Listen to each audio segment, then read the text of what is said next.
Hello everyone, welcome to IGNOU student zone. आज के इस वीडियो में मैं आपको एडमिनिस्ट्रेटिव थ्योरी बताने वाली हूँ, तो वीडियो को पूरा ज़रूर देखें।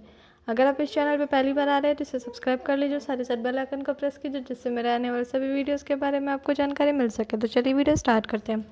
यह है MCO 1 का यूनिट 2 ऑर्गेनाइजेशन थ्योरी का point number 2.4 classical theory of organisation का सब पॉइंट है एडमिनिस्ट्रेटिव थ्योरी। तो चलिए इसके बारे में डिटेल में जानते हैं कि आखिर एडमिनिस्ट्रेटिव थ्योरी होता क्या है। Administrative theory. Scientific management was primarily concerned with increasing the productive efficiency of individual workers at the shop floor. The role of managers and their functions in the total organization were not given adequate attention.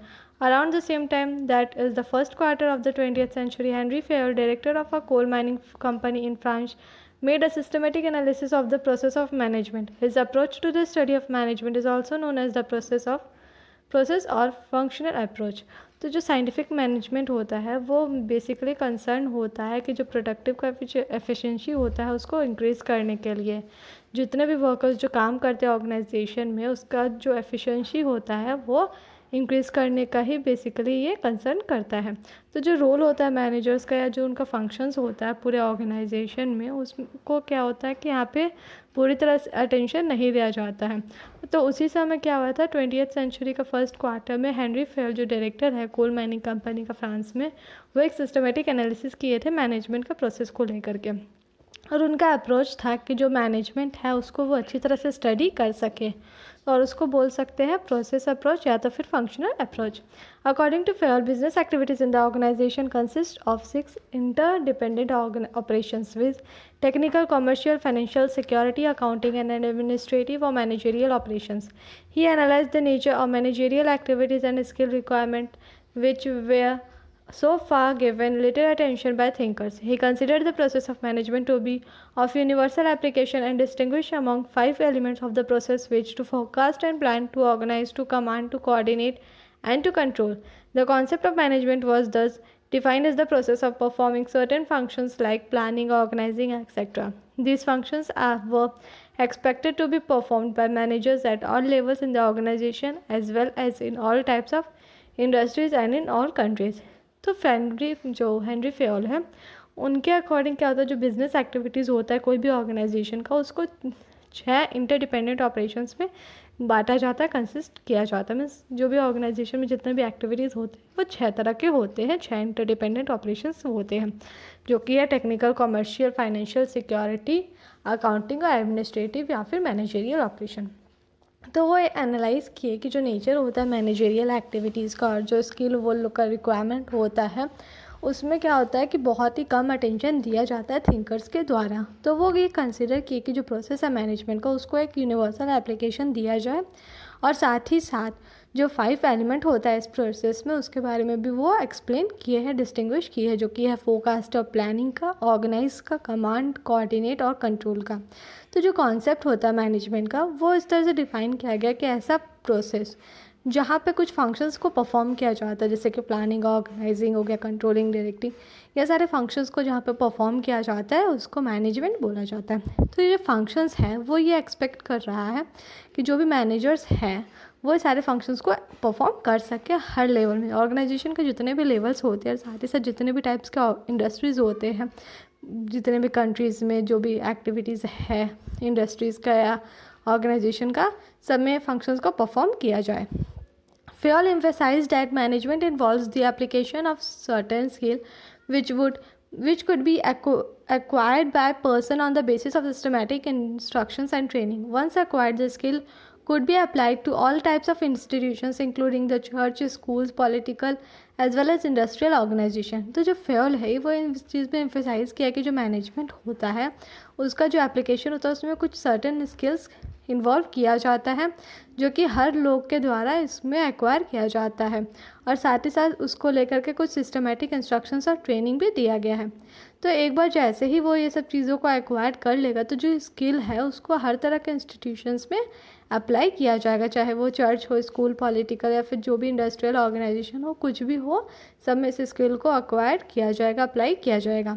Besides a systematic analysis of the management process and management function, Fayol formulated a set of 14 principles as guideline for implementing the process of management. These principles were stated in flexible terms and expected to be used of managers under all circumstances. The skill and abilities required for effective management were stated to be dependent on the manager's position at different levels of organization. According to Fayol, administrative skill was more important, more essential for higher level managers, while technical abilities were required more at the lower level position. He also believed that managerial training was essential for people in all walks of life.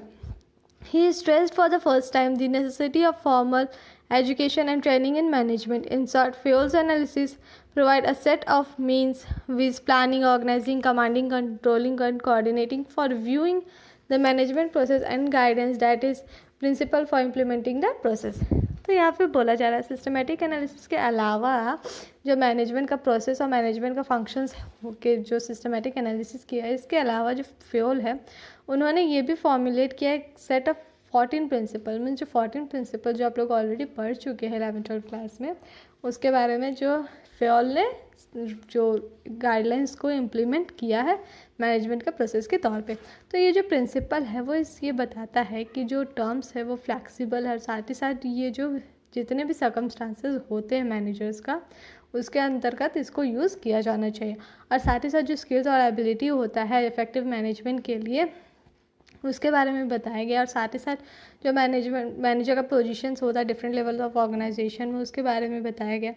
Fayol के according जो administrative skills होता है वो बहुत ही ज़्यादा essential होता है high level managers के लिए, जबकि टेक्निकल एबिलिटीज़ जो है वो लोअर लेवल पोजीशंस में ज़्यादा रिक्वायर होता है, ज़्यादा यूज़ होता है।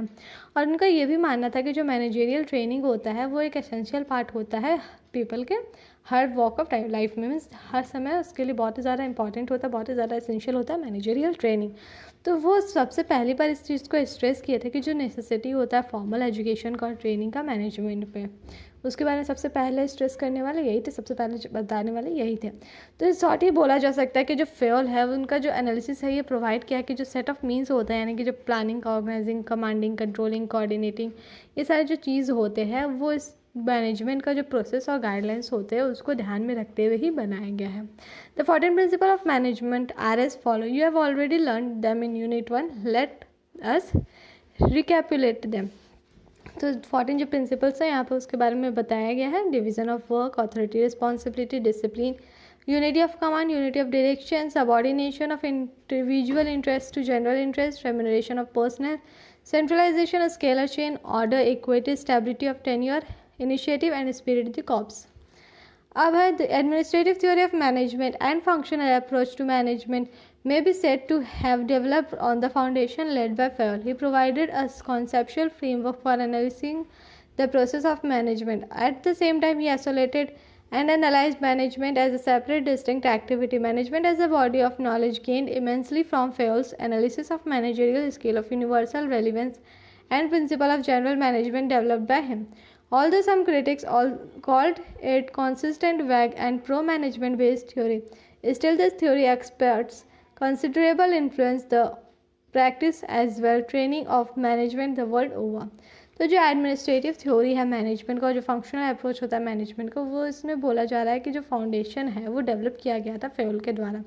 तो ये भी बताए थे कि जो कॉन्सेप्शनल फ्रेमवर्क होता है जिससे कि प्रोसेस जो मैनेजमेंट का प्रोसेस होता है उसको एनालाइज करने के लिए भी वो एक कॉन्सेप्शुअल फ्रेमवर्क बनवाए थे और उसी समय वो ये आइसोलेट भी किए थे और साथ ही साथ जो मैनेजमेंट को एनालाइज करने के लिए एक सेपरेट और डिस्टिंक्ट एक्टिविटी भी बताया गया था उनके द्वारा। तो जो मैनेजमेंट होता है वो एक ऐसा बॉडी होता है नॉलेज का जहाँ पे क्या होता है हर समय गेन होता है कोई ना कोई चीज़, हर चीज़ का गेन होता है। फेयोल के एनालिसिस के द्वारा ये पता चलता है। तो जो मैनेजरियल स्किल होता है यूनिवर्सल रेलिवेंस में और साथ ही साथ जो प्रिंसिपल्स होता है जनरल मैनेजमेंट का वो भी उन्हीं के द्वारा डेवलप किया गया है। इसके अलावा भी लेकिन कुछ ना कुछ क्रिटिक्स है, कुछ ना कुछ डिमेरिट्स है ही इस थ्योरी के, जो कि कंसिस्टेंट है नहीं है, वैग है, प्रो मैनेजमेंट बेस्ड थ्योरी, ये सारी चीज़ें इनके लिए क्रिटिक्स हो जा रहा है। फिर भी ये जो थ्योरी है वो ये बताता है कि जो प्रैक्टिस है जो टीचिंग का लेकर के मैनेजमेंट को वो बहुत ही ज़्यादा अच्छा है, बहुत ही ज़्यादा वो इन्फ्लुएंस कर रहा है पूरे वर्ल्ड में। तो ये था एडमिनिस्ट्रेटिव थ्योरी फेयोल के द्वारा। आई होप आपको सारी बातें क्लियर हो गई हो। किसी भी तरह का डाउट हो जाता है तो कमेंट सेक्शन में ज़रूर पूछे, मैं पूरी कोशिश करूँगी सारे डाउट्स को क्लियर करने के लिए। वीडियो को पूरा देखने के लिए थैंक यू।